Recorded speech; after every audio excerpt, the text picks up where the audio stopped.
మురళి గారికి, మాజీ సర్పంచ్ రవినాయుడు గారికి, వేదిక ముందున్న పెద్దలకు, ఇక్కడ విచ్చేసిన అధికారులకు, బోడిపాటి వారిపల్లి గ్రామ పంచాయతీ మహిళా సోదరులకు, రైతులకు, అందరికీ కూడా మైనార్టీ సోదరులకు పేరు పేరున నా ధన్యవాదాలు. ముఖ్యంగా మళ్లీ 5 సంవత్సరాల తర్వాత ఈ స్వర్ణ గ్రామ పరిపాలన అని చెప్పి మన ముఖ్యమంత్రి నారా చంద్రబాబు నాయుడు గారు, అదేవిధంగా ఉప ముఖ్యమంత్రి పంచాయతీరాజ్ మినిస్టర్ పవన్ కళ్యాణ్ గారు ఈ నిర్ణయం తీసుకున్నందుకు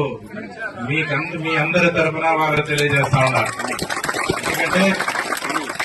ఇది వరకు చూశారు మీరు, ఎప్పుడైనా 5 సంవత్సరాల్లో ఎక్కడైనా గ్రామ సభలు నిర్వహించి మీ ద్వారా మీ గ్రామానికి కావాల్సిన అభివృద్ది కార్యక్రమాలను ఏనాడు అడిగిన పాపాన గత ప్రభుత్వం చేయాల. ఎందుకంటే వాళ్ళ ఇష్టారాజ్యంగా ఏదైతే వాళ్ళ కాంట్రాక్టర్లు ఎవరైతే ముడుపులు చెల్లిస్తారో వాళ్లకు మాత్రం పనులు అప్పచెప్పి ఆ గ్రామాల్లో మౌలిక సదుపాయాలు ఏమి కావాలని చెప్పి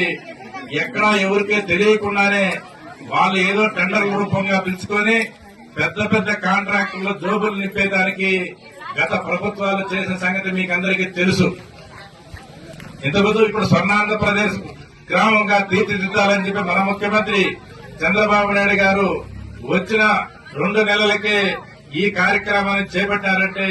ప్రజల కష్ట నష్టాలు తెలుసుకోవాలా, ప్రజల ద్వారా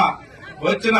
అర్జీలు వాళ్ళకైతే ఏదైతే మౌలిక సదుపాయాలు గ్రామాల్లో ఉన్నాయో ఇమీడియట్ గా వాటి మీద కాన్సన్ట్రేషన్ చేసి ఆ పనులు ప్రారంభించాలా అని చెప్పి ఈ కార్యక్రమాన్ని పట్టుబట్టి తీసుకున్న మన చంద్రబాబు నాయుడు గారికి, పవన్ కళ్యాణ్ గారికి ధన్యవాదాలు తెలియజేస్తున్నాం. ఎందుకంటే మీరు చూశారు, ఇప్పుడు స్వర్ణ పరిపాలన అంటే